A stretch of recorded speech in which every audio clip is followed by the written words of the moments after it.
Well, hello, good morning, good afternoon, good evening, good middle of the night to you and all that kind of stuff. It's just gone 3 p.m. US East Coast time. It's just gone 8 p.m. here in the UK.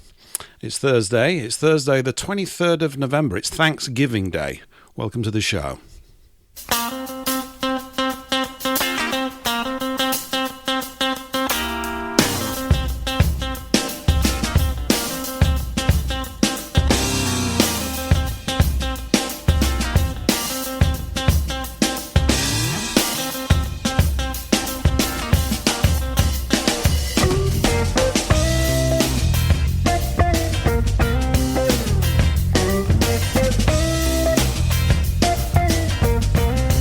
And I suppose everybody's going to be busy Thanksgiving. Well, certainly in America they are, and why not?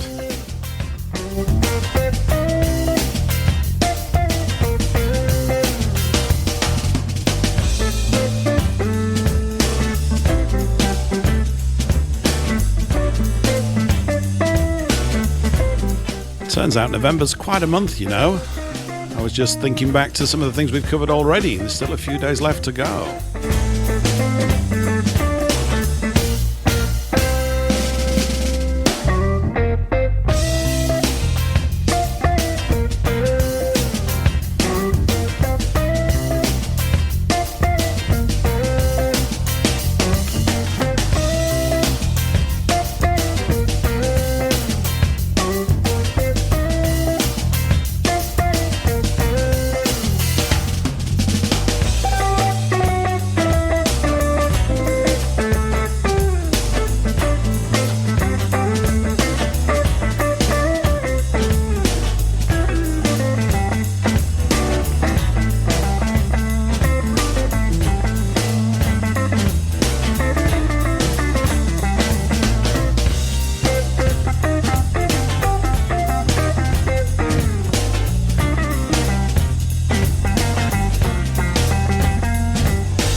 Thanksgiving.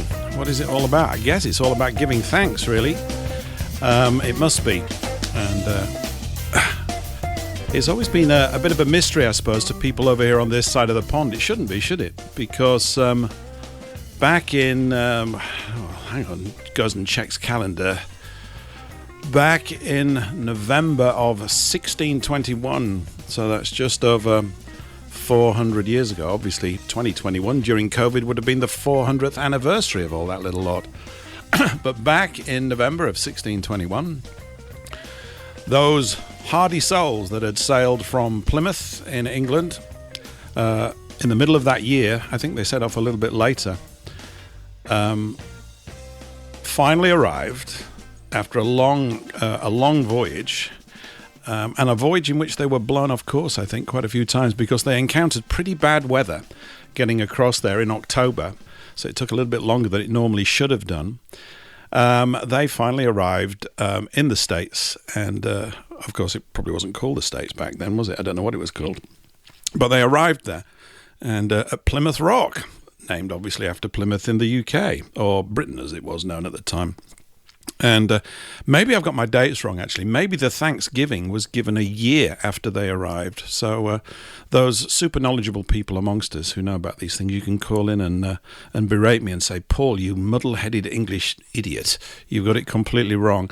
But I think it was 1621 at least that the first Thanksgiving was given for, their safe passage across the oceans and certain things like that. Although I know they encountered an awful lot of problems growing crops, were helped out by some Indians. You can see my knowledge of this period is quite sketchy. And in fact, plunging into the 17th century, as we have been doing, not by design at all, although John Dee was 16th century, wasn't he? 007, a few weeks ago. But it's kind of exposed a lot of little holes in my knowledge. Not that they're looking for historical experts these days to tell everybody about the 17th century, are they? But who knows? So to all of you Americans who are not listening today, because you won't be, I can't imagine that you are. I mean, maybe you are. Who knows? To all of you, what do I say? A happy Thanksgiving, I think it is. And I think it's a very valuable and worthwhile thing. What a ridiculous thing to say. It's symbolic of all sorts of things as well, I think. I mean, at the time, the pilgrims were, escaping religious persecution. Something that we're trying to escape now, isn't it? Well, not necessarily religious persecution, but persecution by our governments, that sort of thing. You know? So it's been quite a to-do over the past couple of years, and it was certainly quite a to-do 400 years ago during that particular century. Anyway, you're listening to Paul English Live here at paulenglishlive.com. I'm with you every Thursday from 8 p.m. to 10 p.m. UK time, currently 3 p.m. to 5 p.m. That's US Eastern time for those American types who are not doing Thanksgiving and are sat here listening to me, or maybe you're doing both. Actually, last week, I think I mentioned, wrongly and muddle-headedly, that I was under the impression that Americans just ploughed through turkeys for nearly a month, starting today, November this last but one Thursday of November, right through to, well, obviously the Christmas period. It turns out that an angry and irate listener contacted me to correct my muddled thinking and said, no, we don't eat all the turkeys. I think maybe, I don't know what's synonymous with what, but I should imagine quite a few are getting eaten today, and I think it's be other things maybe at Christmas, over the Christmas period, but it's quite a month, isn't it, for you lot over there? And that's maybe, I suppose, historically why the English have not paid too much attention to it, simply because most of their minds are on the Christmas period. Even now, dreadfully, of course, these commercial cycles start way too early. You've probably noticed that, and the Christmas decorations and all this other gubbins goes up far, far too early, purely to, drum up commercial activity, which I guess it's pretty successful at. And here we are on this Thursday, some 402 years since they arrived in Plymouth. And now we are completely overwhelmed with commercial bleh. And I should imagine it's probably maybe even worse in the States. We've now had the advent, of course, of this new day, which is tomorrow, which I suppose a lot of people are apoplectic with excitement about, which is the arrival of Black Friday. Now, there's probably a lot of wrong jokes that could be made about that. But and I was aware, I've actually been told by two people this week what Black Friday means, but I did kind of know anyway, but it was nice to have them tell me.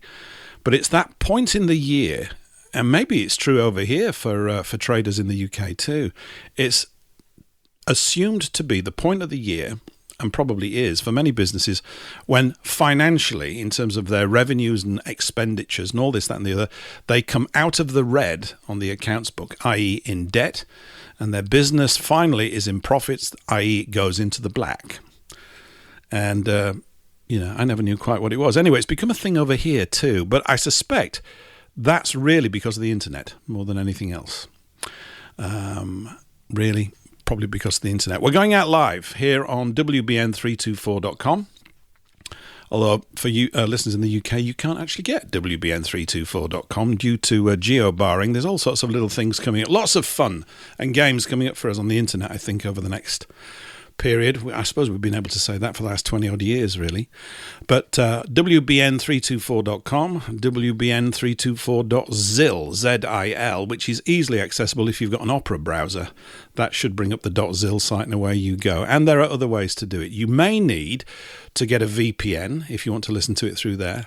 But you can also catch it on Freefall Radio South Africa. And the links to listening can be found on the homepage at paulenglishlive.com. So hopefully, you're listening, aren't you? And just to let you know, we've I finally also got on Odyssey. Odyssey's been a bit playing up over the past few weeks. In fact, it wouldn't let me post the the recordings of the shows, which was had been a bit much, really. Oh, hang on, I've got somebody calling me already into the thing. So if you just hold on a second, Brian, and I'll just if you just hang on for a tick, I just got a couple of things I wanted to go through. One of which is probably to announce to you all how you can call in. So if you want to come in over the internet, if you go to paulenglishlive.com, in fact, I'd better put the thing up in a second or two, hadn't I? I'd probably better do that. So if you go to, let me just, how does that work? See, you don't want to hear this, do you? If you go to paulenglishlive.com, you /call, CALL, paulenglishlive.com/call, you'll come through to the online studio where I can patch you into the show, which is groovy. And if you can't do that, you can come in on telephone numbers, which I'm trying to bring up on the screen. Oh, I have done it. Look at that. How intelligent am I? Well, barely. So, the telephone numbers are, if you want to use phone, and phone's fine. Am I geared up for phone? Yes, I am. I am geared up for the phone. Just a minute.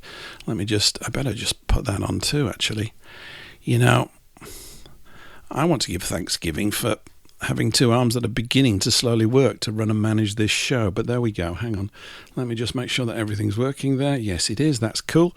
So if you want to call in by telephone, if you're in the States, it's area code 605-313-5866. That's 605-313-5866. If you're in the UK, it's 0330-390-2135. How about that? You have to enter an access code 566699. There will be a quiz at the end of it. There'll be an exam at the end of this to make sure you can remember all these numbers. But if you're viewing this on Rumble right now, you can see the numbers running across the top of the screen. And it says stream starting, which is a bit embarrassing. I've got to get rid of that. I don't know how to do it. By the way, if you're on Rumble, you will have seen a picture of a ship. That is the Mayflower. It's rather a beautiful little painting, actually. I came across that the other day. And so there you go. It's just not that this is necessarily a Thanksgiving Day themed show, although anybody that calls in, of course, can twist it that way and send it all over the shop with that stuff. But there we go. Let me read those numbers out for you again. 605-313-5866 in America. That's 605-313-5866. If you're in the UK, 0330-390-2135. And as I said, you have to enter a little code 566699, which is as lovely a code as I could think of. And one more time, if you want to come in over the internet, it's paulenglishlive.com/call. So Rumble's the place. Rumble's the one where I'm going to try and look at the chat as best as I can. And sound is fine on Rumble. Apologies, by the way, for last week. Some of you will have come in and gone, good grief, there's no sound for the first 14 minutes. And I did put a note to that effect on the video, which was on Rumble, and have avoided that rather serious error. It's about as serious as you get when you're doing radio, isn't it? It's pretty bad. So there we go. Before I bring Brian in, I'm just saying that so that Brian can hear me. I wanted to just talk about November as well. There's another theme. There's a theme really that's, for me, I suppose, slightly more important than Thanksgiving Day. I'm not trying to sort of belittle it at all. I think it's great that that's going on. And it is, as I said, part of the last, well, it is. Is it not the last great movement of white European people northwards and westwards 400 years ago? And of course, we might not think of ourselves as a people that have done that, but we have to a great degree. Coming out of the Middle East, a lot of us are out of that part of the world up through the Caucasus some 2,000 years ago, which of course is an area of hot debate among certain people who go and poo-poo that as an idea, but it's not really an idea. It would make for quite a meaty conversation because there's a lot of archaeological evidence to back that up. But the theme of tonight's show is not really about that unless it gets, as I said, sent off in that direction. The other important event, the one that I'll come back to, I think, reference, I've got a couple of clips, is the event that took place in November in 1963 in the States, which was the assassination of John F. Kennedy at Dealey Plaza. And I was 3.5 at the time, so I have to tell you, I don't really recollect it very well. And I think we probably did have a television in the house, but it would have been minute. Actually, we might not have. 1963, we certainly had a radio.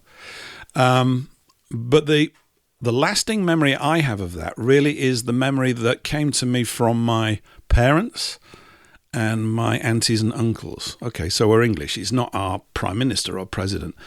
But that sent a shockwave through the world, and I remember sort of feeling that emotionally when I was 5 or 6, because as a topic, it would come up regularly around meal tables or when we got together on a Sunday afternoon. This is in the 60s, long time ago, 1960s. I'm a little lad running around chairs and everything.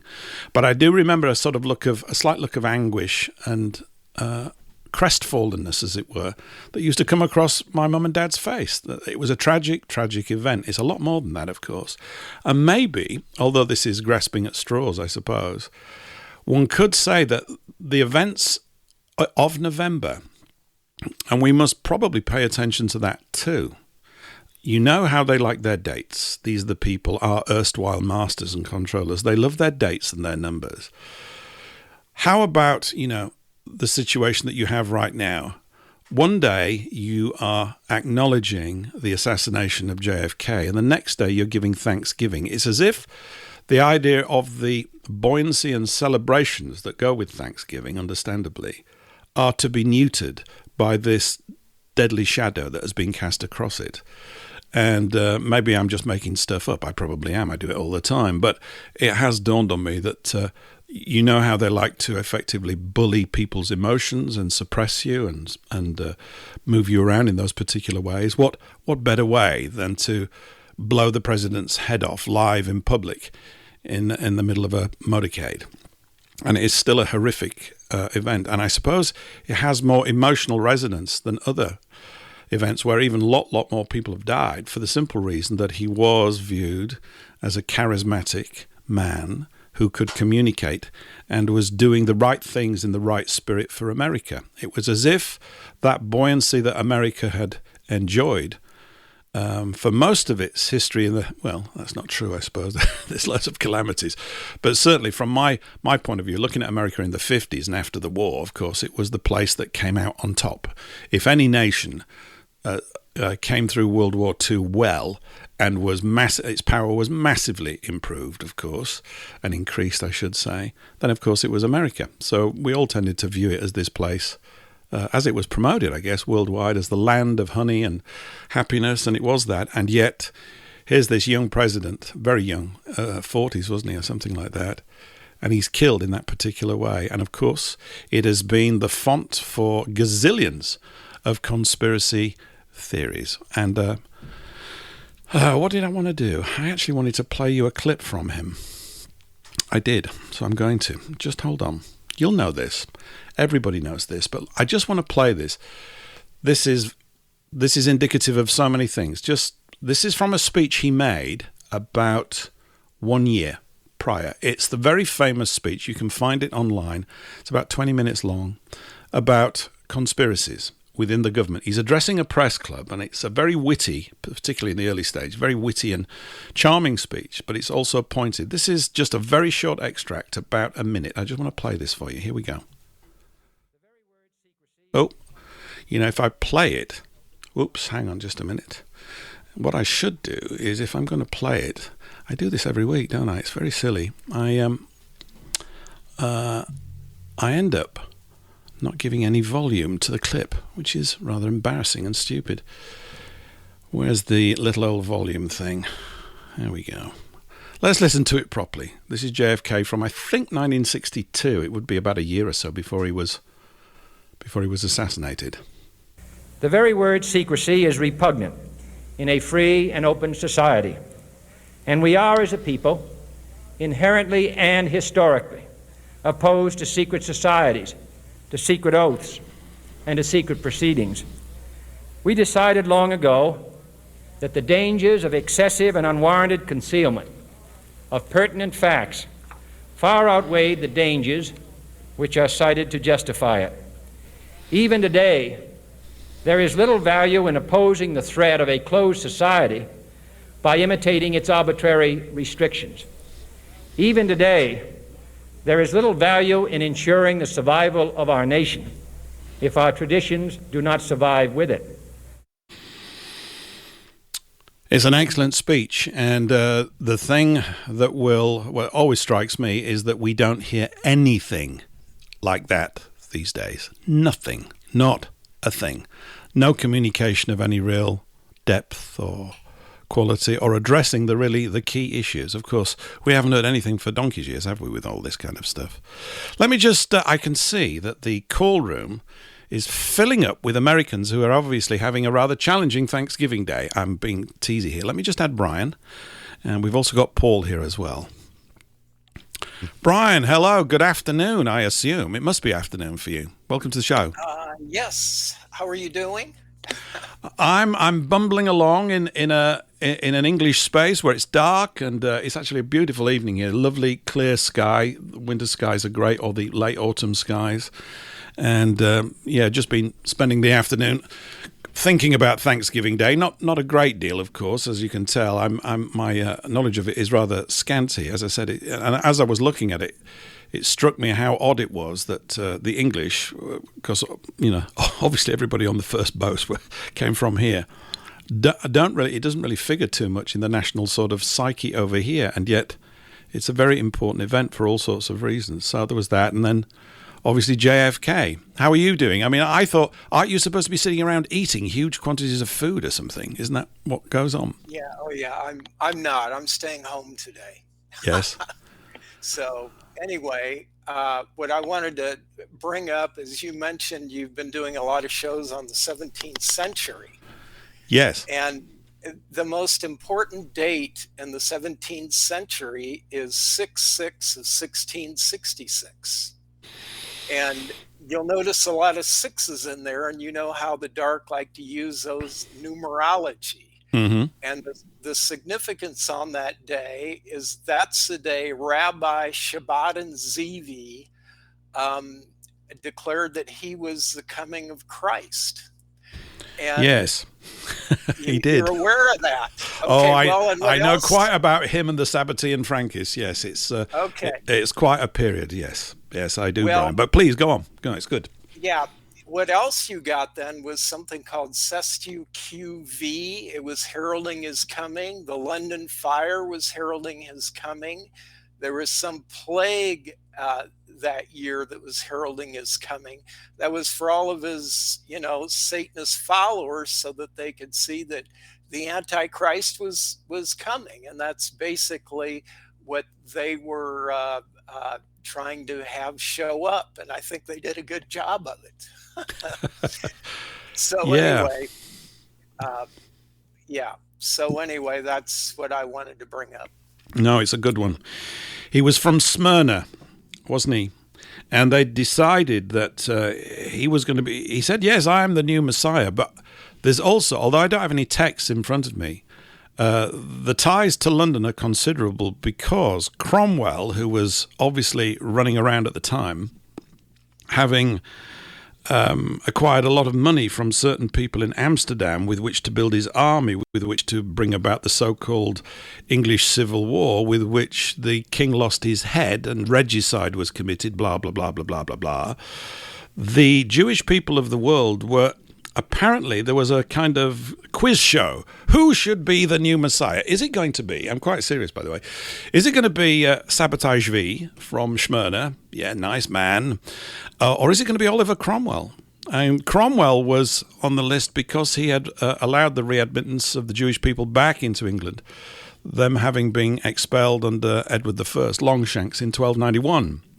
Or 1292, someone can call in and say, you've got your dates wrong, but it's 1290-ish, so that's it. It's quite a long time ago. And so because of that, because of their re-establishment within England, they were thinking, well, we'll make Cromwell Cromwell can be the Messiah. He probably would have liked that, although he was a bit deranged. I don't know what he had at the time, but probably the equivalent of a modern-day psychiatrist. He was not a well man, and... in all sorts of ways, and he did think of himself as an Old Testamentarian, but I would suggest in completely the wrong way. So I'm not necessarily a fan of Cromwell, but of course people were not necessarily a fan of Charles I at the time and the king. There was a fight going on, this acquisition of power. But yes, V was quite a character, and then he was followed by Frank, wasn't he? Jacob Yes. Frank. Jacob Frank, yes. That's right. Who amplified Zvi's insane teachings. And for listeners that are not aware of Zvi's insane teachings, they ran along the lines of, how have I got it in my head? It goes something like this. That God had made a mistake, which is quite cute of them. God had made a mistake because obviously they weren't running the world, you see, and they thought they ought to be.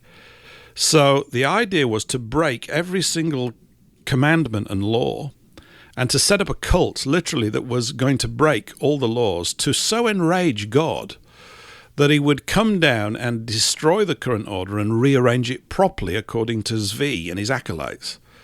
And this was very popular. He had over 1 million followers, I believe, in and around Smyrna, which is, I think, a part of Turkey today, or maybe still is, or was and still is. I don't know. I don't know if you're aware of that, Brian. No? Are you aware of where the 666 comes from? You tell our listeners. Go on, fire away. Okay.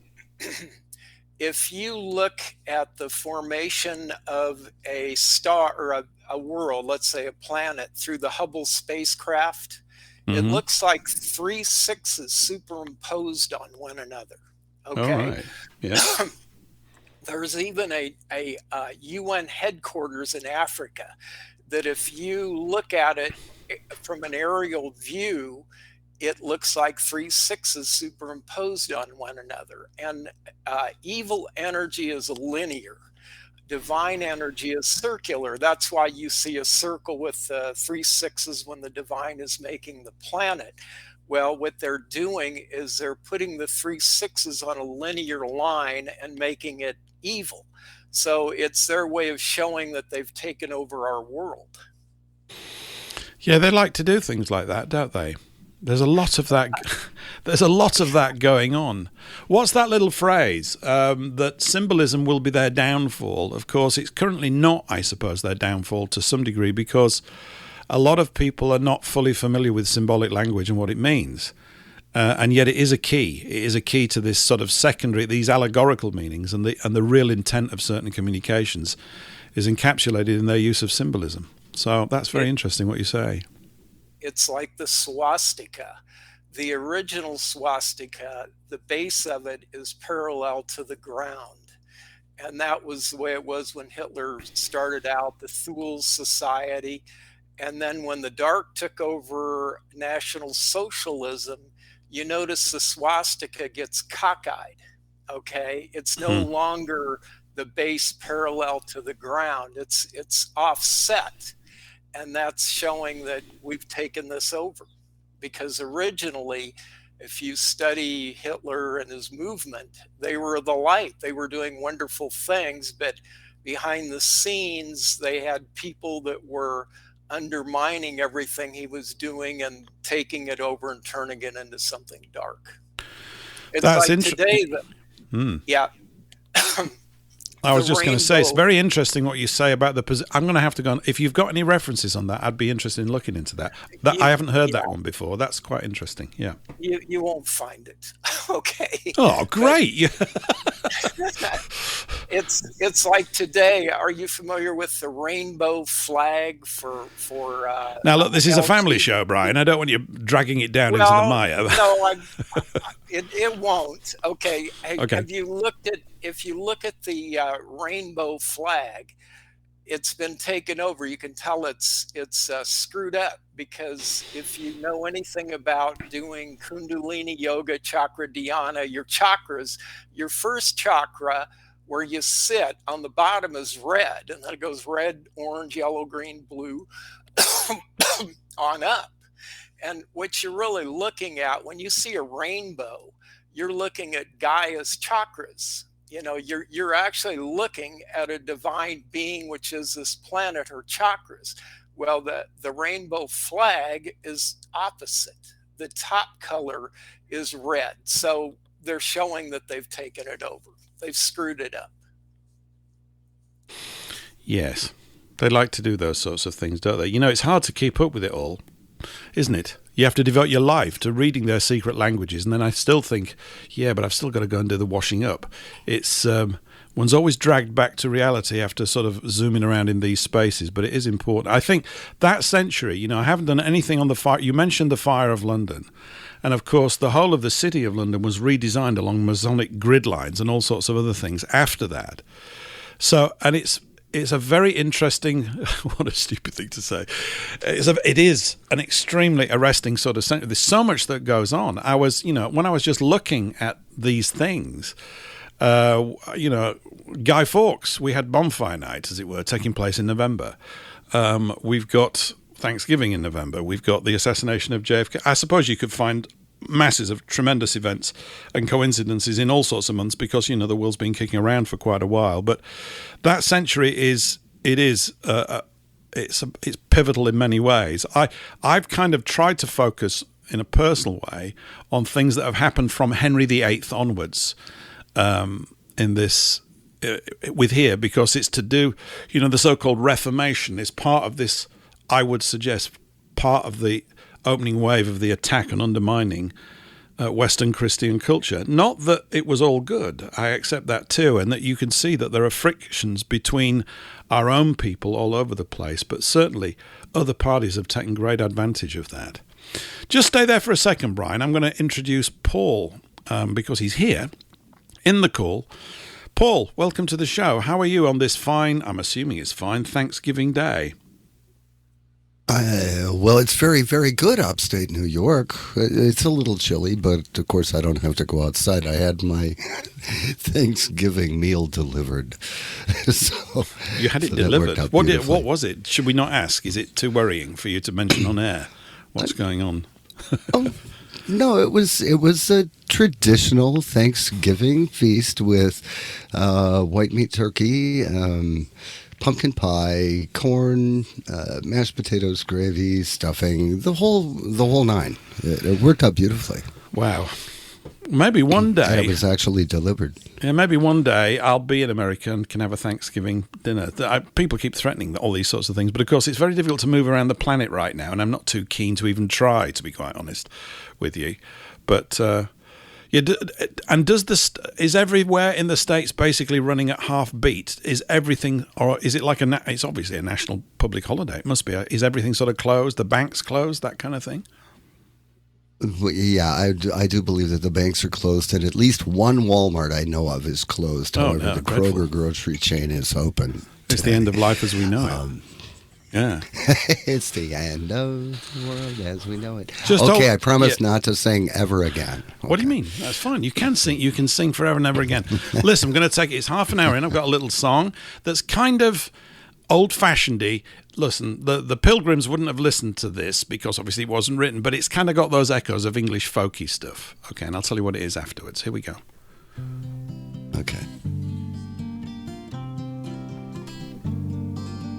Once I had a sweetheart and now I have none. Once I had a sweetheart and now I have none. He's gone and left me. He's gone and left me. Gone and left me in sorrow to mourn.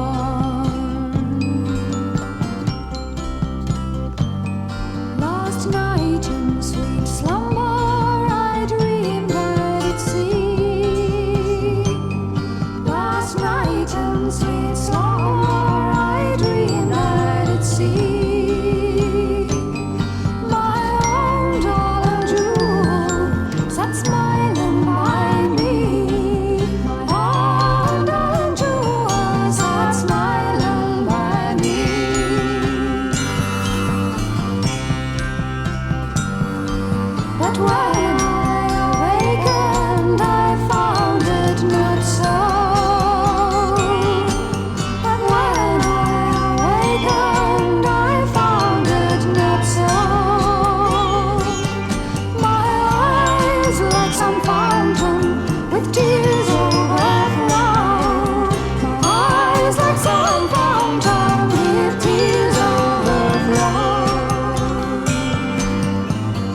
Attention all listeners. Are you seeking uninterrupted access to WBN 324 Talk Radio despite incoming censorship hurdles? Well, it's a breeze. Just grab and download Opera Browser, then type in WBN324.zil. And stay tuned for unfiltered discussions around the clock. That's WBN324.zil. The views, opinions, and content of the show hosts and their guests appearing on the World Broadcasting Network are their own and do not necessarily reflect those of its owners, partners, and other hosts or this network. Thank you for listening to WBN 324 Talk Radio. Hi and welcome back. We've just gone 38 minutes past, so my timekeeping's terrible. I don't do bottom of the hours and things like that. I kind of mess it all up and get it wrong, but I just wanted to throw that song in because I stumbled across it today and I'd never heard it before in my life, and I just thought, well, that sounds a bit sort of guitar-y and folky and things like that. That's a group called Pentangle. You ever heard that before, chaps? You ever heard that one? No, it actually sounded kind of Celtic womanish, kind of. It did, didn't it? Didn't it just? Yeah. Anyway, it kind of just made me think of the sorts of, I don't know, it's just obviously harking back to an older form anyway. Now, before you joined in and everything, I was just mentioning briefly, obviously we got loads of different threads going on today. By the way, it is a smorgasbord today. I've been sort of thinking about the fact that, well, Thanksgiving, everybody's just going to be full of turkey and stuff, and it kind of seemed to rub off on me. But the JFK thing, Jeff Rense was talking about it yesterday. And I just wanted to, this is just a little clip. It's about a minute and a half. Here's what he was talking about yesterday. Today, for you young people, was the day that John F. Kennedy was murdered in broad daylight. It was done intentionally to make an example to anyone else who dares step out of line. It was essentially a Mossad CIA operation.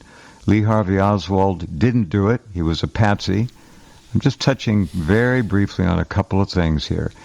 But what John Kennedy did was stand up on the world stage, for example, to Israel, and said, you will allow inspections at your nuclear research facility, Dimona, because we are not going to allow you to have nuclear weapons.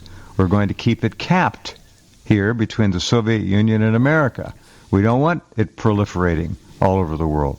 And President Ben-Gurion said, no, we're not going to abide by that. We're not going to let you inspect. And then they set up a fake inspection of Dimona. And anyway, Kennedy really had America at his heart. He cared about this country like no other president since. No other president. And when they killed him, they killed a lot of the soul of this country. It was truly a loss that cannot be replaced, ever. Well, as Americans, what do you make of that kind of sentiment or thought? Do you think there's much truth in that? Do you think it was killed off in 1963? Well, most assuredly. But I don't know if it was because of his secret society speech. That happened a year before. There was plenty of opportunity for him to be taken out between that speech and when he actually died. However, I did have something come to my attention a couple of days ago that Kennedy had written which would have eliminated their control structure. It would have completely eliminated their ability to keep us impoverished, to foment wars, and harvest the planet globally. Is it a speech that you've seen, or is it just something that you've heard of, Paul? It was written on 3x5 index cards, and written in his own hand. And it essentially was about the truth behind the UFO crash sites in New Mexico, and that the government was actually in contact with UFOs that were absolutely no threat to us, that were ready to step in and to provide technology support and everything this planet would need to thrive. And I believe that they did that if there are aliens, I don't want this to go on an alien bent, but if there are aliens they would have a vested interest in protecting the planet and to keep nuclear proliferation from expanding. Because every time a nuclear weapon goes off, it really rips the space-time. It literally rips a hole in space. It keeps going. It doesn't stop at our atmosphere. It keeps going. And I believe that any being in the universe would have a vested interest in keeping nuclear weapons from being launched. And I believe that was their plan. That's interesting. I haven't heard that one before. I mean, I'm not a sort of JFK conspiracy guy, although I come across a lot of them. I mean, I accept that there was a conspiracy, i.e. that the official narrative is not correct. That's obvious to anybody. Like all the other official narratives we've had to endure for the last 60 years from that event. It couldn't possibly be If you'd correct. like, I actually have a 3-minute and 36-second clip of what was supposedly on those index cards. Incidentally, the person that found those index cards that was going to write a book exposing the JFK assassination was shortly afterward dispatched, if you know what I mean. If you have a clip, Paul, and you want to play it, be my guest. Go ahead. Certainly. Well, let's see if this works. Let's see if my equipment is as good as yours. No. Well, I mean, we're on a distance here, but let's see how it goes. I'm going to now read for you the notes of a speech that was written by President John F. Kennedy, which he was going to deliver in a televised address to the nation. That is, until he was assassinated on November 22nd, 1963. This is what he would have said. My fellow Americans, people of the world, today we set forth on a journey into a new era. One age, the childhood of mankind, is ending, and another age is about to begin. The journey of which I speak is full of unknowable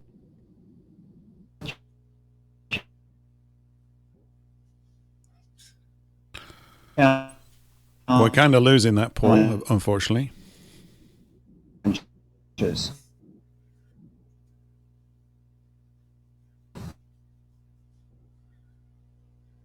Paul, can you hear me? So we've lost the clip, just to let you know, which is a pity. But if you want to send it over to me, if you could send it to me, I could play it from this end. We've lost most of that, unfortunately. It's not coming through.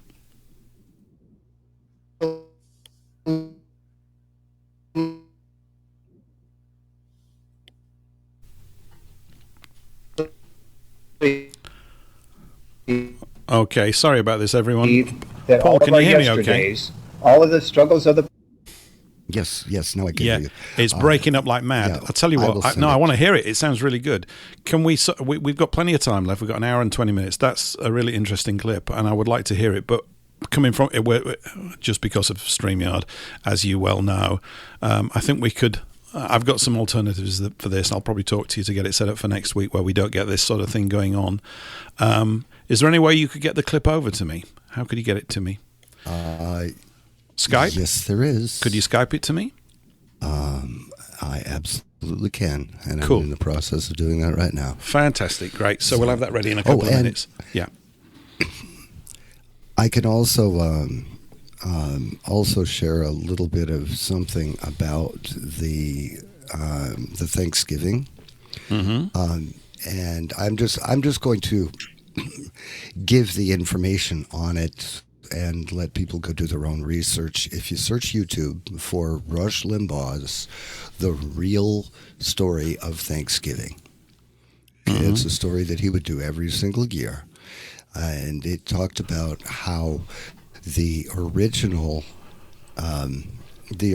funders of the financiers of the trip to the New World had set certain conditions on how the colonies would be set up, and that everything was to be of common ownership, that everybody would have one share in everything. They'd have one share in the food, one share in the land, one share in the mercantiles, one share in the commodities.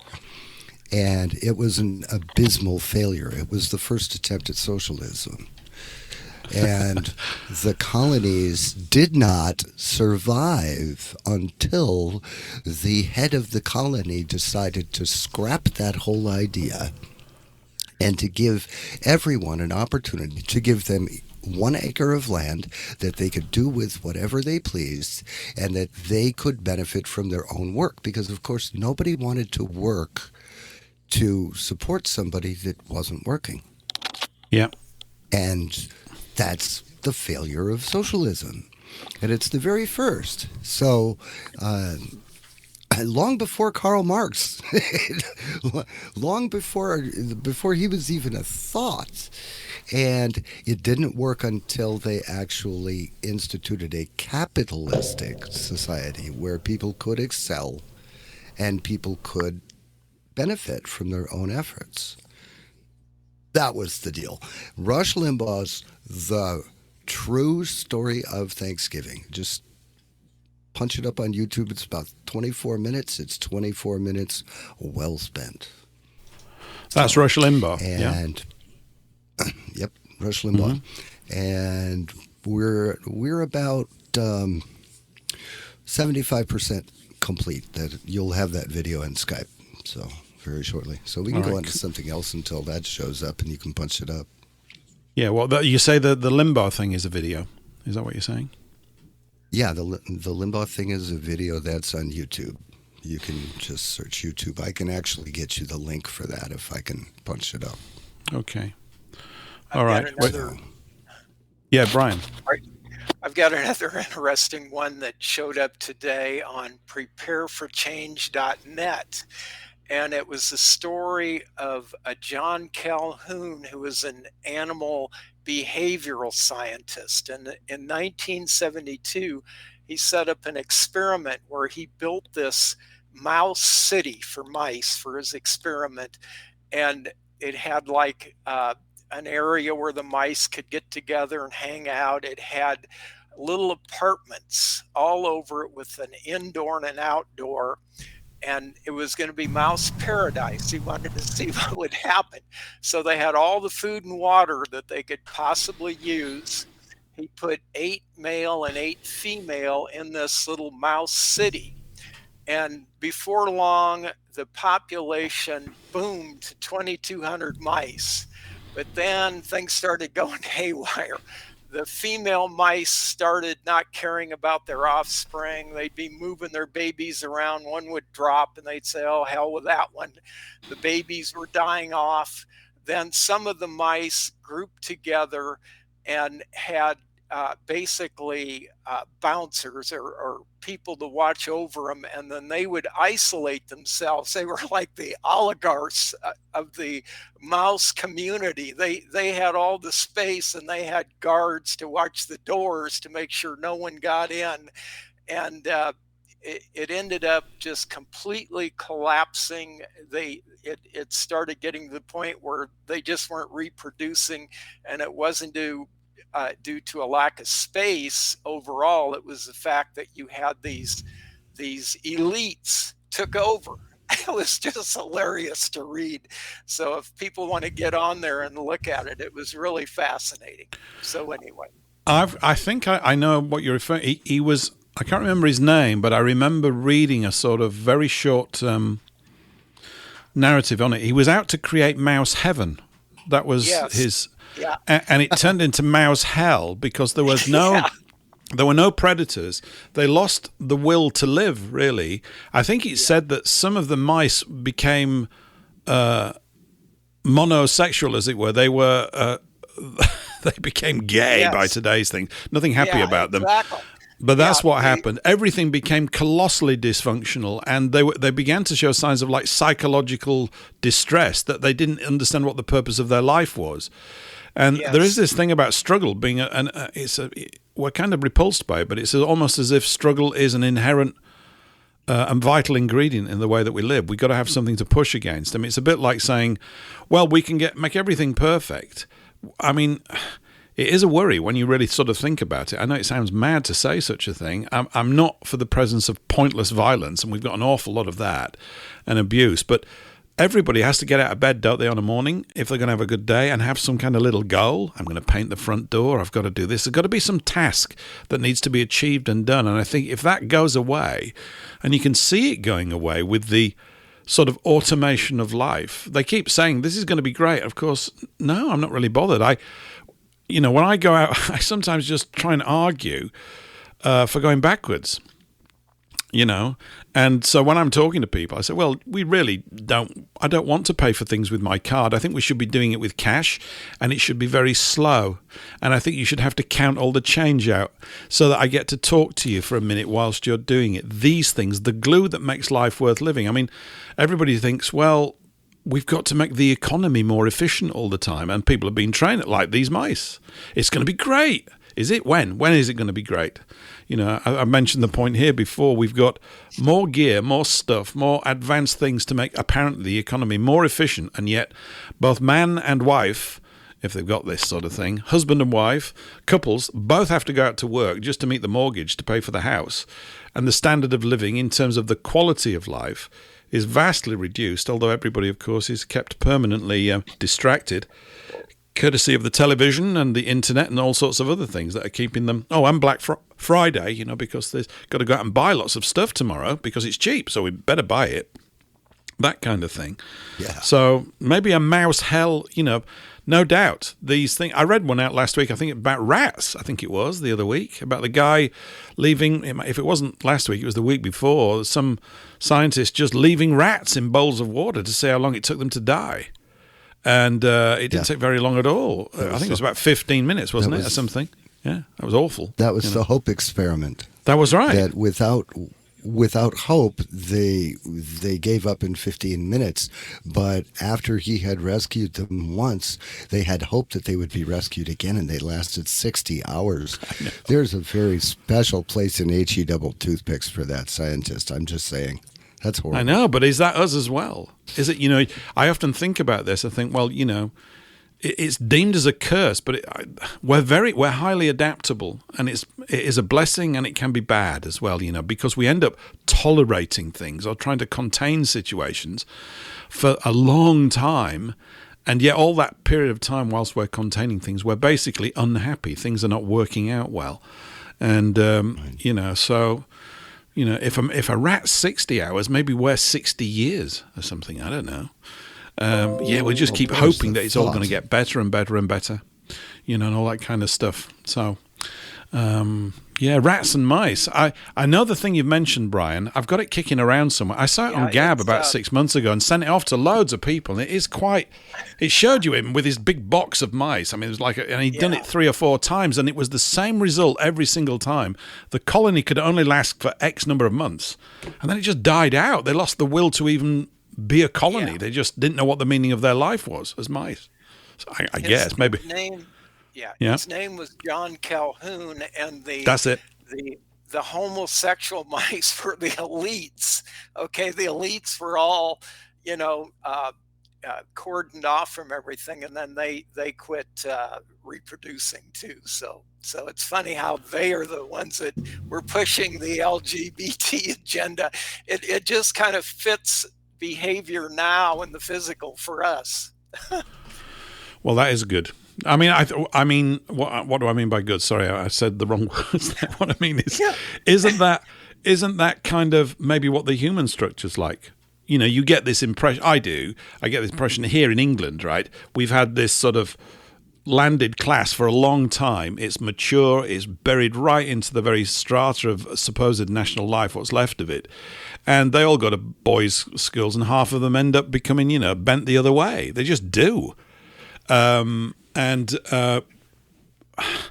see, life just must be I can't imagine what it's like because I've not had a life like that, and I don't really want to imagine it either. But when you're raised, a bit like these mice, where you don't have to do anything to get well fed and everything, which is the case for these people, maybe this is just part of the psychological damage that they suffer. And of course, it's then sent down to us. We have to deal with it all. You know, they're declaring war. They don't care. Just send a few 100,000 men down that road. I don't care if they all get killed, you know, this kind of stuff. And there's, because they're it's bored. the welfare state. It's the welfare state mentality. And the same thing occurred in the mice, and the deterioration of the population, the LGBTQ mousy agenda, whatever. The only way that they could expand their numbers was by recruitment, and they had absolutely no interest in families and offspring, and the colony just petered out. And yes, it really is an issue, that, isn't it? No babies, no point doing anything. Yeah, absolutely right. Right. Well, knowing what I know about the global elite and these guys, I mean, they sit in their gilded cages, if you want to call them that, in marble halls. You do. And they, I do believe, conduct experiments on human beings. They conduct experiments. Oh, okay. Well, I wonder what would happen if we did this. Well, we can do that because we have the money and we have the control, and they can't say anything about it because they'll never know what's happening. We'll just use gradualism and see how everything shakes out in 50 years. I think where you can really see that is, have you ever heard of the Reese-Dodd report before Congress in 1953? Are you familiar with that one? Is this the one where he sent his secretary off to inquire into the condition of the Ford trusts and this and these foundations? Yeah, That's the story, and right? She went crazy. Yep. Okay, she had a nervous breakdown from it.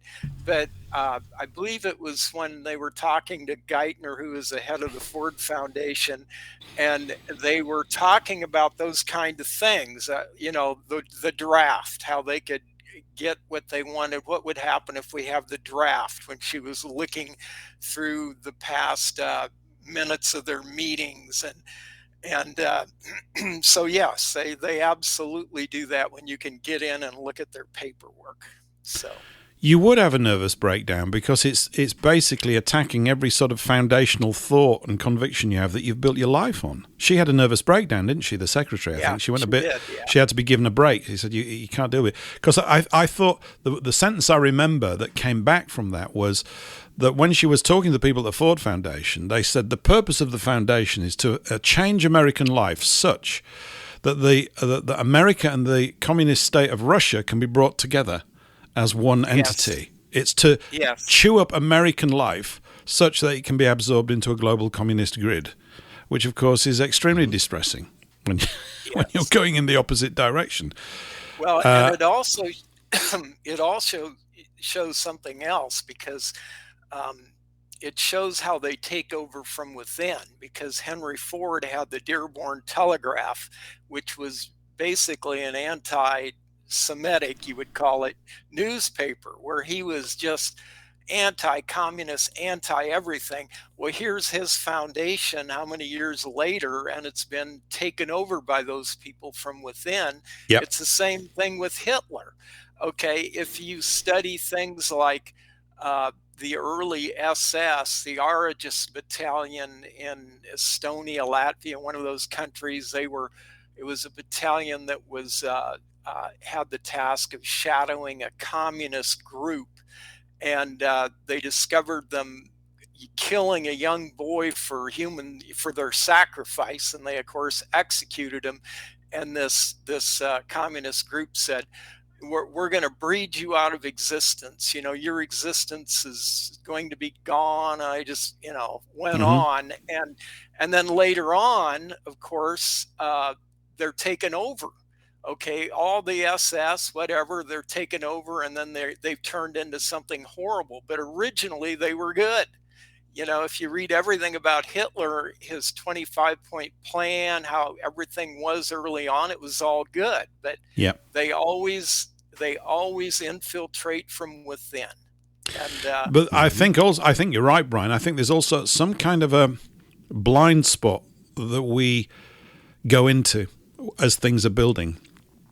Something starts to decay. It's, Spengler, when he wrote his thing about the decline and fall of the West, it was the first history where he was looking at things. He basically viewed the life of nations as the life of a living animal, as a being, that it's born and it's moving around a bit, and then it makes pals, and then it grows and it gets strong, and it goes through adolescence, and then it suddenly gets really strong. And basically they go through these cycles all the time. I mean, the other one, of course, or one that was mentioned to me a long time ago, this thing about, obviously, our history, the history of our race throughout Europe, is littered with wars and conflict between the tribes, the nations. It just is. And yet everything that's ever been taken by conquest always rolls back. It always rolls back. It goes back to where it's supposed to be. And yet these sort of conflicts arise. I was watching a little thing. I haven't talked about Napoleon today. The film came out here yesterday, so I suppose it's going to be, we'll see. So if anybody does see it, don't call in and do the spoilers. I want to know how it turns out. I, of course, know exactly how it turns out, but I was doing a little bit of swatting up on it earlier today, and when he gets sent to Elba, the first sort of incarceration, this island off the coast of Italy, or wherever it is in the Med, he transformed it. He made it absolutely fantastic. They put him in charge of it. They said, "You're not coming back," and that's that, right? And Elba's yours. This is before the big bad time when they sent him to St. Helena, right in the middle of the Atlantic, and that was the end of him. But he's only in his 40s. I think he's about 44 when he gets incarcerated, as it were, at Elba. And within inside a year, he got the place running brilliantly, because he was a fantastic administrator. There's all this other side to him that's not really known. And this was the really telling thing that I was watching, and I've thought about this a lot with the people at the top, all of them. It said he got bored. I actually think that this is a key thing. They get bored. They go, he's saying to himself, well, I was just running the whole of Europe recently. This is really, and I've sorted this out. This is nothing for somebody like me. And he was bored, So I think that that's a key part. They interfere with things. They do things that are highly damaging to the rest of us because they've got bored. They don't seem to have any challenges left. I mean, maybe this is completely, pub-level psychology. It probably is. But, I mean, it's difficult. I don't know any of those sorts of people, thankfully. I don't really want to. But that's kind of a part of it. And as I've mentioned here for the last few weeks, I think some people have written to me and said, they can't wait to see the film now. I'm going, well, I don't know what it's going to be like. But it opened here yesterday, and I just couldn't get down. I haven't been to the cinema, by the way, for about 5 years for all sorts of reasons. I actually can't get out to a cinema these days. But I'm going to try and cut some time to go and see that one. So, yes, interesting. Now, where are we now, time-wise? We're at just gone 9:05 in the UK. That means it's 4:05 US East Coast time. You're listening to Paul English Live here on WBN 324. I got into a bit of a panic just then because I thought the feed had dropped, but it hasn't. You don't need to do that. We're also going out over Eurofolk Radio. We're going out over Speak Free Radio. We might be going out over somewhere else as well, Paul, mightn't we? Global Voice Network, possibly? Global Voice Network, yep. Yes. Global Fantastic. Voice. This is a show that's a real tart. It's everywhere. It's all over the place. We're on Rumble. We're on Odyssey. I need to bolt everything on, and we'll just keep pounding away on the technical side to keep doing those sorts of things. Now might be a good time to play this clip, Paul, that you sent over to me in Skype, yeah? Just going back to the JFK theme. So I've got it here. Hopefully this should come through okay. Shall we give it a run? I think we'll hear it this time. Here we go.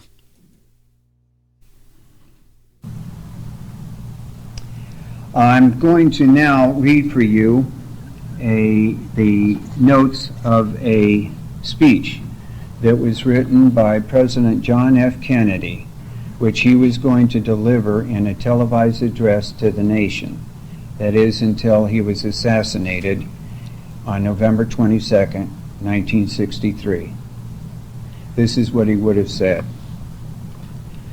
My fellow Americans, people of the world, today we set forth on a journey into a new era. One age, the childhood of mankind, is ending, and another age is about to begin.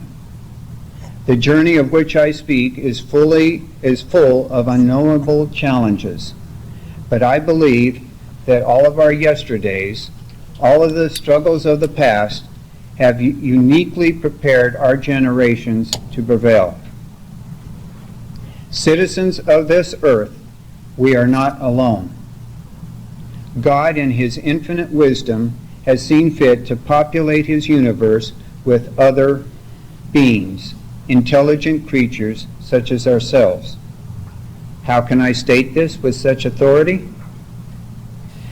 In the year 1947, our military forces recovered from the dry New Mexico desert the remains of an aircraft of unknown origin. Science soon determined that this vehicle came from the far reaches of space. Made contact with the creators of this spacecraft. I ask you not to greet it with undue fear or pessimism. I assure you as your president that these beings mean us no harm.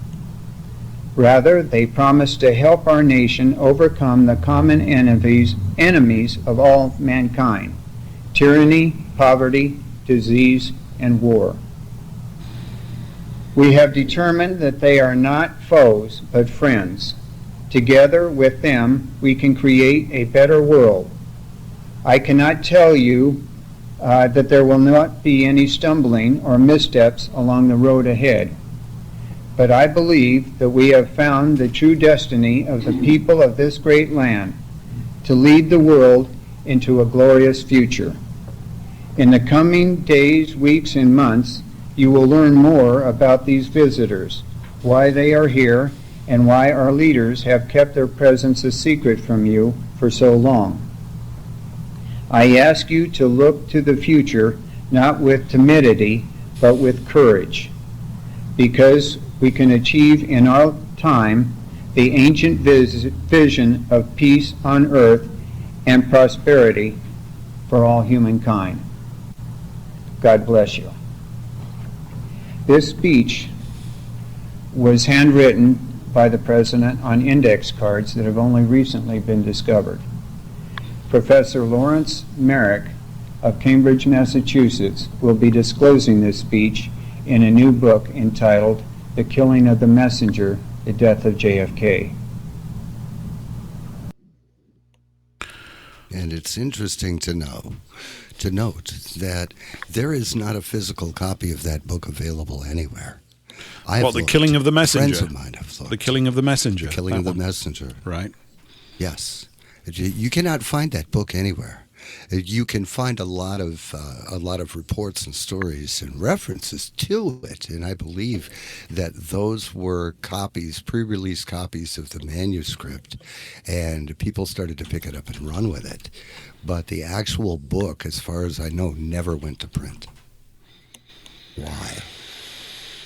Why would they?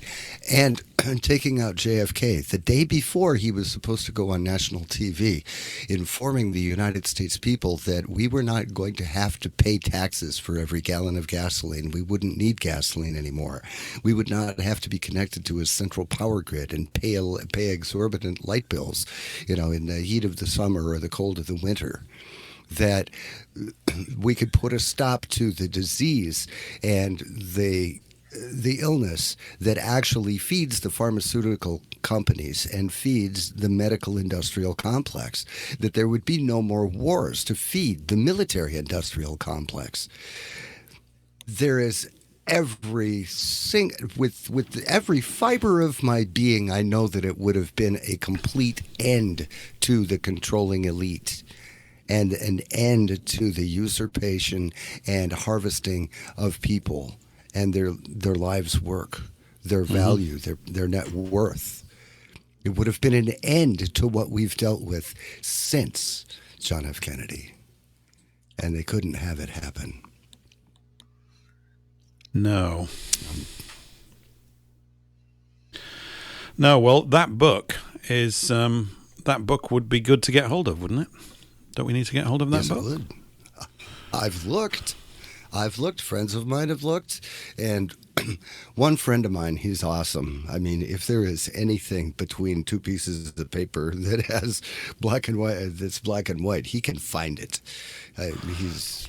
You remind me this search for books, and maybe we need to develop the great book searching organization to hunt them out. That one would be useful to get, obviously.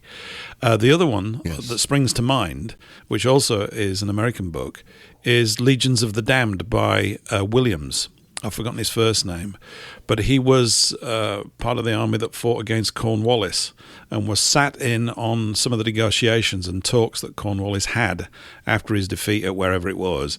And of course, Cornwallis didn't seem to be completely nonplussed by the whole idea that apparently he'd been defeated, if you've seen those speeches from him.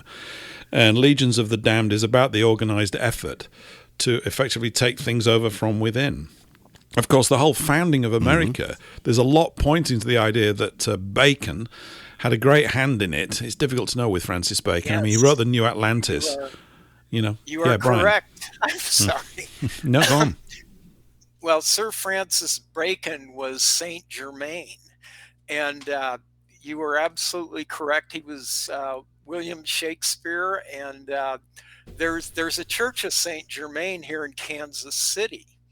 And they used to have a radio program once a week, and they would talk about all these kinds of things that you're talking about. Mm-hmm. And they talked about the fact Saint Germain was a mysterious man that was there when they were forming the Declaration of Independence because he gave them backbone, and that he was William Shakespeare, and he was also an advisor to Napoleon, and he told Napoleon, do not go into Russia, and Napoleon did not take his advice, and look what happened. So, and people don't understand who Saint Germain is. I could tell you, but it's pretty bizarre stuff. Okay? Well, he's like an avatar that reappears all the time throughout the timeline, isn't he? Something like that. Well, here's what the deal is. Gaia, of course, is one of these Greek goddesses. You can see her when you see a rainbow. Well, there were actually 12 Greek gods and goddesses that actually existed. And what happened is they wanted to incarnate in human form. And in order to do that, their light was too powerful. And so they broke themselves down 12,000 times. So like Zeus broke his light down 12,000 times, and then there were 12,000 Zeuses running around in spirit form. Aphrodite, I wrote down the names of them. And so the total 12 times 12,000 is 144,000. It's what the Bible was originally talking about, but of course they screwed all that up, and they're known as the essence of Saint Germain.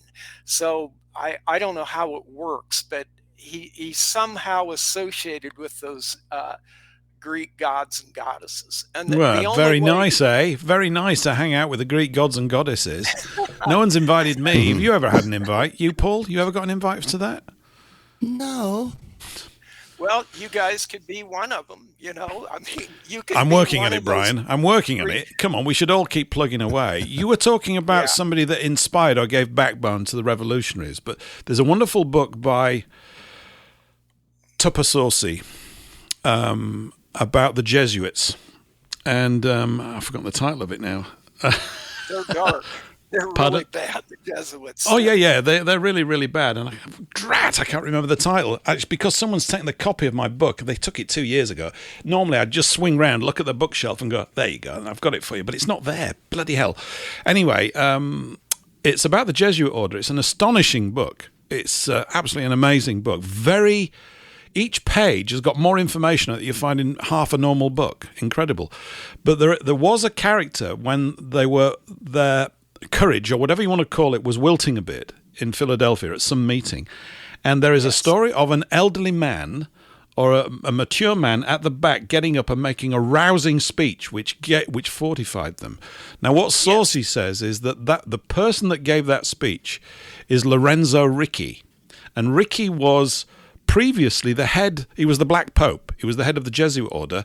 But prior to the Revolutionary War in 1776 or whatever, when it started, I don't know how long it lasted, the Jesuit order apparently got disbanded. Ricky said, it's all over. We're finished, So it was shut down. Was that Miracle on Main Street? No, that's his Rulers first of one. Evil? That's a fantastic book as well. Blueprints of Mind Rulers Control? of Evil. There you go. It's just shot into my head. Rulers of Evil. Rulers of Evil. It's a fantastic book, by Saussy, Tupper Saussy. He's no longer alive, but Saussy went on the whole story of how he wrote the book is amazing.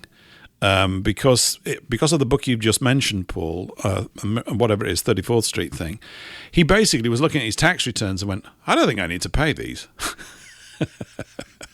And so he stopped paying them. And, of course, they got quite cross with him. So he literally went on the lam. He went on the run for 20 years. 20 years.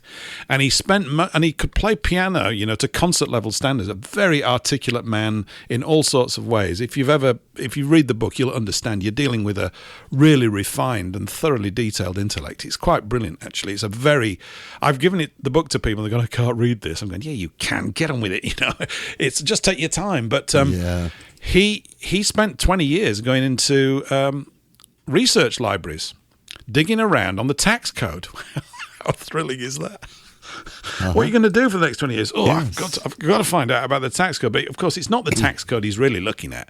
What he's looking at is, why is everything bolted down like this? What is really going on? And the introduction is quite brilliant because it starts off with his arraignment at some court in Florida, I think it is.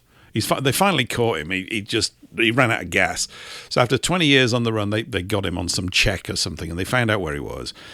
And so they brought him, and he gets introduced to his attorney. And it turns out there's an exchange that takes place to do with his brother, and they both went to a certain college. And he said, you must know my brother. And it turns out that the guy he's talking to is a Jesuit and doesn't want to prosecute him because it's a conflict of interest. And he thought, what's this all about? And this sends him off. Then researching Rulers of Evil. And you find out these astonishing things like, what is the statue that's on the top of the Capitol building? What's that big? There's a statue. There's a Roman statue on the top. It's a goddess, right, to this day. And you remember we were talking earlier about symbolic language and symbolism. He goes into that in a great deal to tell you all these things. And one of the arguments of the book is a thing to cogitate with, is how does God constrain evil in the earth? What force does he use to constrain it, to limit it, to restrict it, to keep it at least in some semblance of check? What he uses is evil. He uses evil to constrain evil, and the deliverers of the evil are the Jesuits. And he said, basically, Saussy, I think at some point, is basically saying, this is a great idea. This is really good. It's a very challenging book to read. It's wonderful, absolutely wonderful. And, of course, you find out that half the popes were all Borgias and things like that. They were basically all, thugs, most of the popes. And because they gravitate to where the power is. And, of course, it's like a sophisticated, long line of the organizing of plunder, really, when you think about it. This is the parasitical plundering class, and Saussy is detailing them. So the history of the popes is absolutely fascinating in the book, and I would recommend it to anyone. It is a seriously challenging read, which is good. So if you want to read a book that is full of detail and will slightly make your head spin as you go through each page, because I had that comment back from others, and I thought, oh, good, I'm not alone in that. Someone's just posted a link. Sussex Man, thank you very much. So if you're in the Rumble chat, you can get a copy of that book on newensign.com. He's put a link to it there. Fantastic. Thanks very much, Sussex Man. I would suggest you go and grab a copy. I mean, a physical copy is better. It's a wonderful book.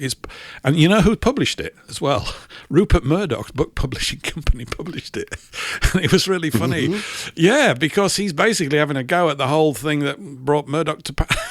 It's fantastic. I don't know how he got away with it. Yeah, it's a wondrous book. It's one of those books you go, hey, I don't think... This is one of those books that's truly unique. When you read it, you go, whoa, it's like serious analysis and research of the structures of power through the Jesuit order. Of course, the thing I've learned since I read that, and I read it about 15 years ago, is the Grey Pope. And I don't know, there's not too much written on him, but we got to find out about him. He's in charge of the other two, apparently. It doesn't end. Today, it doesn't end. Yeah. Today it's Pepe Orsini of the Orsini crime family. That's right. Yeah, no, those are the 13 black nobility families from Babylon. You know, Farnese and Chigi, and I mean, I could name them all. Conti and Aldobrandi. It just goes on, and they own the Holy See. Maybe one of them will call in, Brian. Maybe we can get one of them on the show. What do you think? Anybody got their address? You know, they want to turn up and tell them, what are you really doing with the world, you buggers? You know, can we get to the bottom of it? But, yeah. Yeah, the picture of him, he reminds me of Joe Pesci and Goodfellas, the movie. You know, if you've ever seen that movie, it's a great, mafia movie. And he kind of looks like Joe Pesci, and he's got his gold chains and his gold watch on. You can just tell they're all really dark. So, anyway. They are. Boy, are they dark. Who wrote Legion of the Damned again? Surname Williams. Williams. So, Williams. Maybe, I can't remember the first name. Someone will out there. John, Paul, something like that. There's everybody else is called Paul, so he's probably called Paul, or Brian. Maybe he's Brian after you. I don't think it was Brian, actually. Yeah, it's Legion of the Damned. You'll find reference to it in articles, but will you find the damned book? I remember someone 8 or 10 years ago, 2014 or 15, brought it to my attention then, and I went off and did a search when you could probably, if you had any chance of finding it, would have been back then before they've constrained things and put things all over the place. But there may be somebody out there that's got a sort of online private PDF library that's got a copy, but it's almost like finding that book has become a challenge in itself. You could write a book about finding the book. It's become that complicated, I think. There is Legion of the Damned by Sven Hassel, and there is one by William Dietz. Well, it's neither of them. Legion of the Damned, The Good Shepherd. There's actually an entire Legion of the Damned series by William Dietz. It might be Legion. Is it Legion of the Dead? I can't remember. You'll find it. If put Williams, it is. I think it's Damned. It must be. It must be the Damned. But if you type in sort of Cornwallis, Williams, blah blah blah, you'll come up with that speech from Cornwallis where he said, you're going to wake up in your country and it's going to fall under a completely different system to the one you think you're about to get.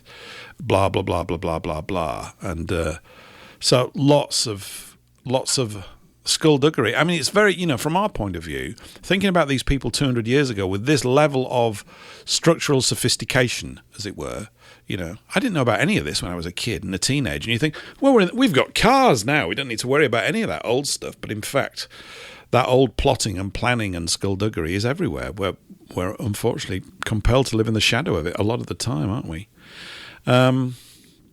I don't do much news, on this show at the moment because I get bored with the news cycle. But I've just heard today, maybe you have, that a guy called Geert Wilders has just become the Dutch Prime Minister. Have you heard about this? Do you know about him? No. Well, he's classified as an extreme right-wing nationalist.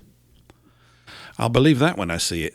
But he's made a lot of rather inflammatory speeches about the removal of immigrants from Holland and places like this. So I haven't even had a chance. I just got an alert about an hour before we went on air, and I didn't even have a time to read it. Because following the news cycle is basically how much fear porn do you want to absorb today? Do you know what I mean? It's kind of like that, isn't it? Mm-hmm. So, and I find that if I leave it alone, I actually feel better, and I don't feel as though I'm doing any less work. I don't know whether we have to keep up to speed with every single momentary fear induction that's placed into us, but that's a story that's going to unfold. There have been all sorts of strange little things happening. I sense that they've shifted tack in some kind of way in the public communication space, and that this is a sign of it. All these other little odd things. And actually, speaking of odd things in the realm of politics, you've apparently got an election coming up next year. Because you didn't have one in 2020. You had something else. So you're going to go back to having one. I mean, this is going to be quite interesting, isn't it? So... There's no way of telling. There really isn't. I've given up trying to anticipate it.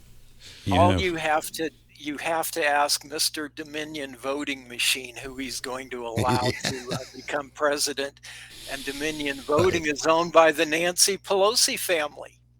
Okay. So and I'm sure Gavin Newsom, her nephew or whatever in California, will be the Democrat that they'll put in there, because I think is Gavin Newsom a man? What is he? He doesn't strike me as being a man. He's a very odd, sort of strange thing, isn't he? What is he? Is he? I know he's a Pelosi. That's bad enough right there. That's a really good insult. I think you've just coined a new one, Brian, to go into the lexicon of insults. That's a bit Pelosi. It's going to become really foul. It'd be like a 4-letter swear word soon. Yeah, yes. I can see that. Yeah. Time for a song. Let's have another little song. This is a shorter one, the last one. This is it's in a similar vein because it's a fiddle player. And my shout out goes to, he knows who sent it. Somebody sent me this on the email the other day. I haven't even listened. Actually, that's not true. I listened to a little bit of it. And by the way, I'd just like you to know, I hardly ever listen to music like this. The music that I'm playing in the shows is not the sort of stuff I sit around listening to. But I just thought, there's so much rock and stuff like that. Not that I'm against it, but there is, that I just keep a bit of counterpoint, So this is called Boadicea by a fiddle player here in the UK. I don't think he's alive anymore, called Dave Swarbrick. Here we go.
Attention all listeners. Are you seeking uninterrupted access to WBN 324 Talk Radio despite incoming censorship hurdles? Well, it's a breeze. Just grab and download Opera Browser, then type in WBN324.zil. And stay tuned for unfiltered discussions around the clock. That's WBN324.zil. The views of the sector going to WBN 324 Talk Radio. And welcome back. You're listening to Paul English Live every Thursday, 3 p.m. to 5 p.m. US Eastern, 8 p.m. to 10 p.m. here in the UK. And we're going to, as the last blurb said, on WBN 324, we're also chugging out on Freefall Radio out of South Africa. and Global Voice Network, and Speak Free Radio, and Eurofolk Radio, and Rumble, and Odyssey, and Uncle Tom Cobley, and all. So we'll keep piling them on. So welcome back. We're into the last sort of half hour. I'm here with Paul and Brian, who had nothing else better to do on their Thanksgiving Thursday than rock up here and have a really rather rambling and varied and hopping around sort of conversation, which I'm rather enjoying a lot, actually. I don't know quite where we're going to go to next. Actually, there is a thing. I'm going to shift gear again. There was something I wanted to mention, and I might do a bit more on this in subsequent weeks. Money Tree Publishing have just brought out a book. It's a reprint of a book from some time ago. It's called The Myth of German Villainy. No? Yes? All quiet on the Western Front. I know a lot about Hitler. I know an awful lot about Hitler. Yeah, I can't get him on, unfortunately, Brian. I've no idea how we're going to get him on. It's a real problem, isn't it? It would be very useful. Yeah, me too. I do too, actually. And it's almost like these pieces of knowledge weren't by choice. You just get drawn into these fields because you have to keep going down the line, don't you? And but yeah, this book, The Myth of German Villainy, I can't really recommend it highly enough or whatever. I read it in the first publication a few years ago. Benton Bradbury has since then shuffled off this mortal coil. But there was an interview conducted with him about 2015 or 16 by Jim Rizzoli, which is really worth listening to. But the book itself is excellent because it's if you wanted to provide a lump of information to people who are probably slightly circumspect about, i.e. that they've got the received narrative about Germany, this is a very good one to give them because it's very accessible. He's not trying to pound the reader over the head with really strong declarative sentences. It's like this, it's like that. It's not like that kind of a book. He was in, I think, the US Air Force, and he got stationed in Germany, and then he went back to Germany or something like that. And he was expecting to meet people that weren't that good because of the impression he'd got really from popular culture. And he didn't meet those people. He met really great people, and he thought, there's something not quite right here.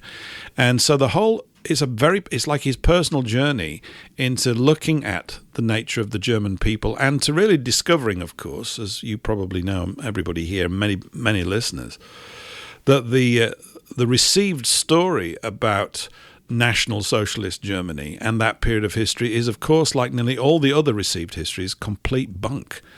Or almost complete bunk, and it's usually, the complete opposite. So it's a wonderful book to give to people who are maybe just nibbling around the edges and that you don't want to hit with a sledgehammer to start off with. It like tickles them into it. It's very, very good. It's a very good introductory book, I think, into reviewing that period of history really with a more open mind. But if you're not familiar with it, you're not familiar with it. Maybe some of the listeners are. I don't know.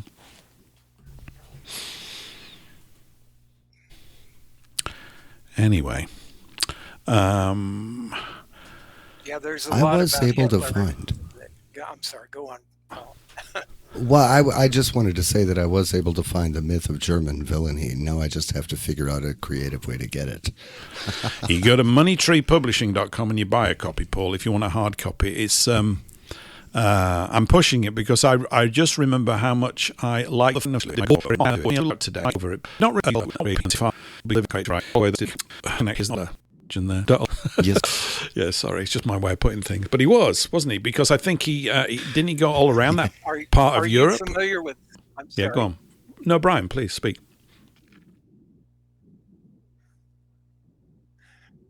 Yeah, are you familiar with Hitler's chauffeur and bodyguard, Emil Maurice? I know of him. him? Say something. Go on. Fill us in. Bring us up to speed. He was a Jewish watchmaker. Okay, and he dated Hitler's niece, Geli Raval. You can even find a picture of Geli Raval online, and it's a little note on there that she put to her lover, Emil Maurice. So if Hitler was so anti-Semitic and was killing all these Jews, why would you have your bodyguard who's carrying the weapons uh, watching you. You'd think Emil Maurice would go to work one day and say, gee, my family went in the gas chambers last night. I think I'm mad and I think I'm going to put a bullet in you. Okay, so it just shows how things do not make sense with what they give us. No. And Admiral Canaris, who was in charge of the Abwehr, he was a Greek Jew. Okay, there were a lot of the top Nazis were Jewish. Milch was another one. Yeah. Yes, and Auschwitz-Birkenau was owned by the Warburg family. Okay, you can find that information on Veterans Today, online, and there's a book on it. So if this was such a terrible thing that was going on, why didn't the Jews go to the Warburgs and say, gee, all of our people are going up in these gas chambers and Auschwitz and whatnot, can you shut it down? So it just, and then the reason those camps were there anyway, and they won't tell you, and you can find Bernard Fay, F-A-Y, on Henry Macau. He was tasked with going through like France and looking at the Freemasons, okay, and they went into their books and saw all the crap they were going. A lot of the people in those camps were Freemasons and their families paying for their crimes. Hitler really, I mean, we need someone like that today. Our FEMA camps would be full of them. So he shut all the lodges down, didn't he? He shut the lodges down. No one talks. I mean, we don't get much on that in the newspaper reports because the influence of Freemasonry runs through the media organizations as well. But he shut them down, and rightly so. They're a subversive organization. That's putting it mildly. Yeah. They put Bernard Fay on trial, the Freemason judges, after the war. So. And then you get pictures like, they like to show that picture of Nordhausen concentration camp where there's all these bodies laid out between the buildings. And if you look closely, you'll see that the buildings have been bombed the night before.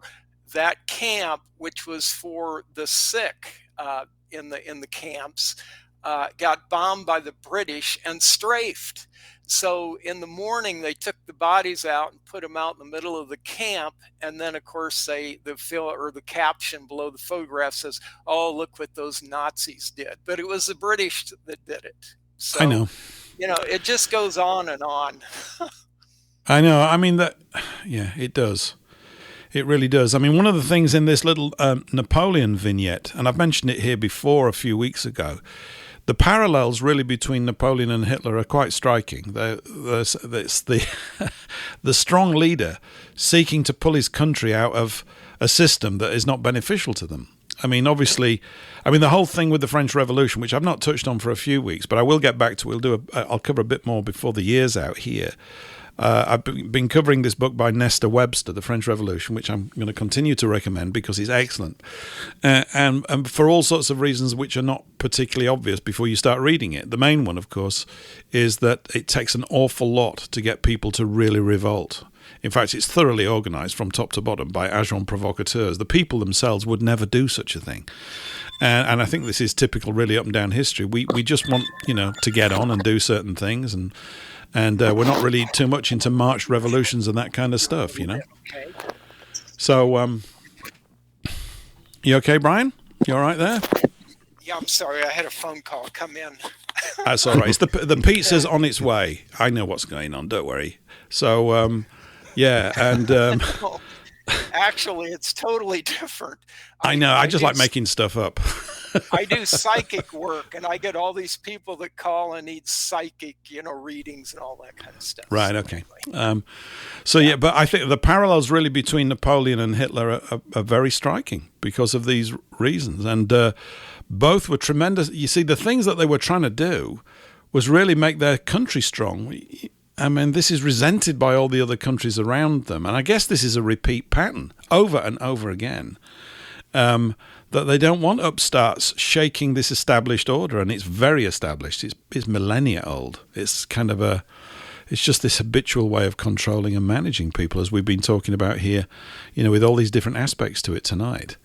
Where you can really, where you can really see it is if you study Stalin's show trials from the 30s, 36, 37, 38.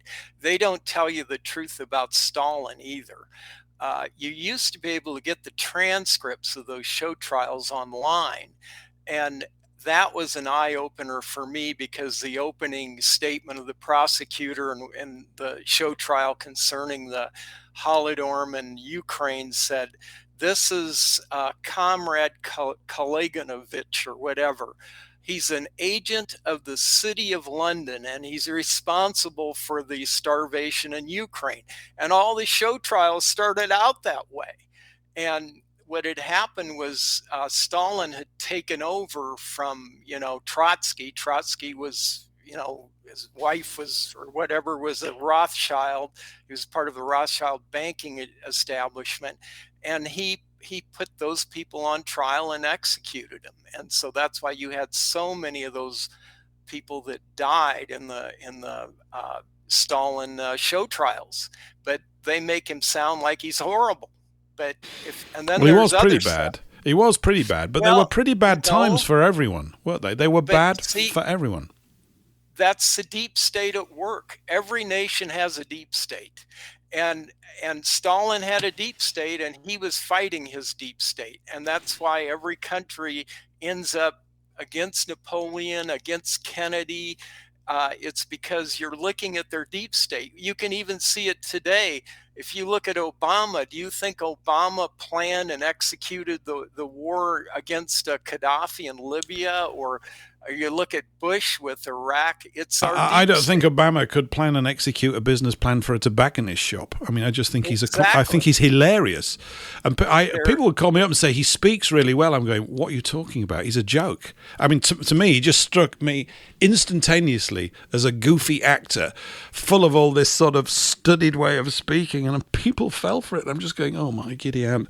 But what the point you're making, Brian, is a good one, I think. I've mentioned it in a different way, just in a general way. It's just a thought that I've had.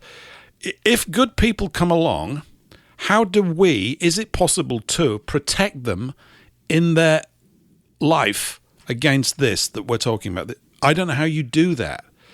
How do you do that? It's as if it's always the courtiers that are plotting against the king. This is nothing new. This has gone on all the time. Yes. They're so close to the power they can almost touch it and smell it, and so they want it for themselves. And if they can't have it, they want to make sure that the king has a rotten time with it, so that people rise up against him, and they might just pick a bit of it up, and then it'll all be great. If I'm in charge, it's all going to turn out good.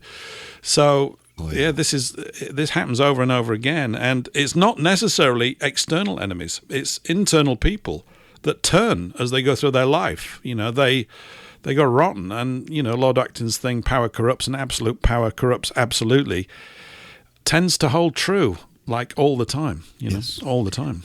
Yeah. Well, I know that Obama was groomed to be in the position that he was in, and I'm sure that 90% of the listeners are saying, duh. Yeah. But I just couldn't stand to listen to him speak, because he spoke in broken speech. And if you really looked at it, I mean, I've dabbled with neurolinguistic programming and studied it when I was much younger. Mm-hmm. But he uses NLP structuring in his speeches. And the sheeple, and I'm going to call them sheeple, they are completely mesmerized by him. It doesn't matter what he was saying. He could say that the sun is blue and the sky is orange, and they would believe him. It's ridiculous. He became the master of the artificial and bogusly constructed dramatic pause. That's why I used to laugh at him and going, this is sort of like so tense, right? Is this it? But then you see that it works. That's the bit where people like us get very upset.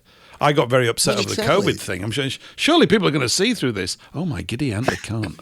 Oh no, seriously, that was a big deal for me. It really was. That's That exactly was- why the dramatic pause is there. Excuse me, one moment, Brian. Let me get this point out. Yeah, that's good. I'm sorry. Okay. The reason that the dramatic pause is in there is you say a few words and then you pause, and then it causes the listener to switch their gears from listening to processing, and then while they're processing what you just said, you're saying something else, and the subconscious is always playing catch up. It's always catching you off guard, and you don't actually have an opportunity to grasp the whole and entirety of the speech. And that is why they do that. That is why they speak in broken sentences. Go ahead, Brian. I'm sorry. I just had to get that out. That's good. Good point, Paul. Evidence that was a Shabadian Francus family, because his mother, Stanley, who would name their daughter Stanley Durham, their family was from the Kansas City area and owned Armour Meat Packing. And her father was CIA, and he brought his teenage daughter to Frank Marshall in Hawaii and said, "Here, have sex with her." And that's how Barack came about. And that's a sign of a Shabadian Francus, because they're always screwing around with their underage daughters. So it makes you wonder when he started with his daughter, and then to pollute the DNA with, black on white. And you can see with Biden, because there's that diary of his daughter where she had to avoid showering. She would shower at 3:00 in the morning to avoid her daddy. So that's all Shabbat and Frankius stuff. They're all into pedophilia with their severely underage girls. So anyway. I don't believe for a second that Barack Obama's kids are actually his kids. I don't believe it for a moment. Yeah. They're not. It's all very silly. It's all very silly. There's a picture on the internet of Barack Obama's daughter, supposed daughter, with Hunter Biden out of his laptop or whatever, and she's got a birthmark on her leg that is the same birthmark on the Obama daughter. Yeah. So they're friends of Obama's. Yeah. So you're right, and they resemble these friends of Obama's. That the true parents. The one daughter looks like the dad, and the other daughter looks like the mother, and they are close to Obama's. Yeah, you're right. Oh, and you mustn't forget the brain farts in the Obama speeches when he referred to Michael. Yeah. Yes, that was fun, wasn't it? Wasn't that fun? Hey, there's been quite a few comments coming in on the Rumble chat, and I just wanted to go through a couple of. Someone mentioned the thing about JFK also trying to release the UFO files. If you were listening a bit earlier, there was a speech about that, which would have really messed up the banker agenda. Do you see what I did there, commenter? I didn't use that filthy word, which was shocking. Yeah. Someone, and Exo writes, same comment, were there links between Masonic lodges and the Jewish agenda? Well, yeah, because Masonry is effectively Kabbalistic Judaism for the non-Jew. All of the rituals and all the jiggery-pokery within Masonry is derived entirely from Kabbalistic Judaism doctrines and stuff like that. So it's a way of luring people into a thing that they think is for them, but there's other controlling forces at work. And, of course, I think, not that I'm a Mason and not that I ever will be, but I think beyond the 33rd degree, they love all this stuff, don't they, and putting their medals on and all this kind of stuff. They're just completely sad, but dangerous and clever and cunning and evil and got a lot of power, but they're still sad because of it, because it's just a nuts sort of agenda they've got. If I could interject one point sure, about Masons, is I think that there's a long-standing history of evil that has embarked upon this planet, and they delight in taking what is benevolent and what is fruitful and turning it for evil purposes. And I think the Masons is just another example. I don't think they started out evil. I think they started out as a gentleman's club, a a gathering of powerful people working Yep. together and building big, magnificent things. And we talked about this on, was it last show or the show before last, on how architecture has gone completely in the dumper. I mean, we have beautiful buildings like in the the mud flood period and things like that, Tartaria. Yep. We've got beautiful buildings, and now they're creating cement boxes. And if they have chrome and glass, oh, it's so pretty. Okay, well, they've gone completely off the rails, and I think that's just one other example of a benevolent organization that has been usurped and turned dark. You're absolutely right, and the proof of that is a letter in the National Archive in Washington that George Washington wrote in the 1780s to someone, and he's bemoaning the fact. He said, "What is happening to our Freemasons?" The Freemasons that he knew were suddenly being infiltrated from within and being destroyed like they do, because the Freemasons, when they were good, were really instrumental in the Revolutionary War.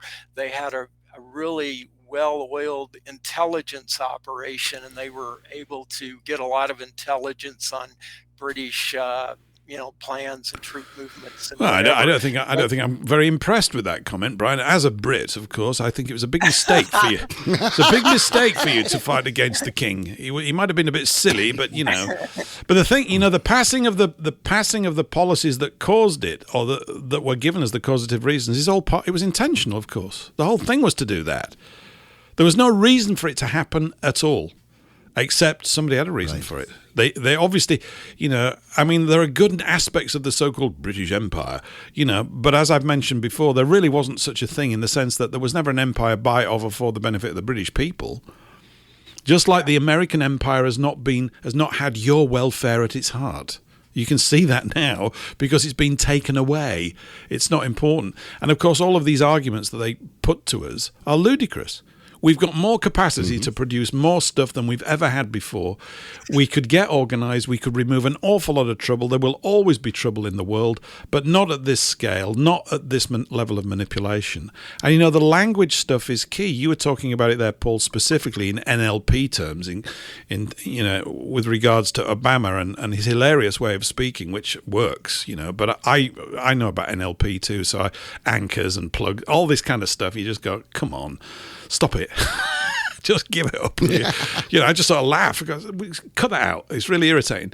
And but most people don't know what's going on, so they get bewildered. And of course, that communications approach is where the leaders have always had the edge, and they still have it today in terms of scale, because they've been sharing notes for centuries about how to control us.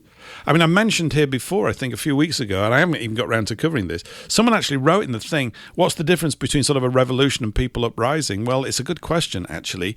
Most revolutions, including the English one, the English Civil War, which kind of kicked this whole era off of breaking things up, they're all organized. But there was the one I've mentioned over here in 1381, which is the Peasants' Revolt, which is a genuine one.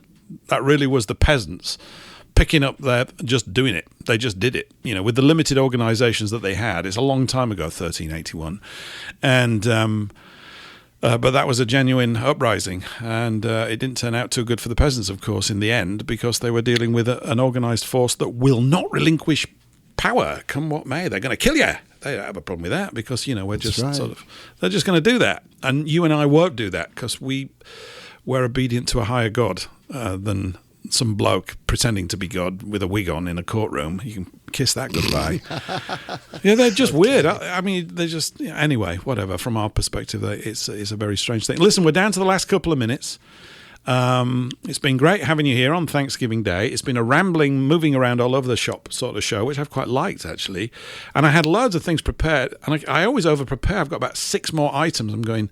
I probably don't need so many, but it's been great you waiting in. Any sort of last parting shots before we all sign out here and say goodbye? I think everybody should send you a note saying, I think the Slapdash Radio Hour sounds like fun. Yeah, okay. So what Paul's referring to is I'm trying to do another show called the Slapdash Radio Hour, maybe on a Sundays, which would be even more rambunctious and free-roaming than this. So there's the outro. Brian, do you want to say anything before we all say goodbye? Well, no, I've got to make a phone call. So thank you. It was a great show. I really enjoyed it. So. Great, fantastic. Extra toppings on the pizza, Brian. I know what it's all about. You're not fooling anyone.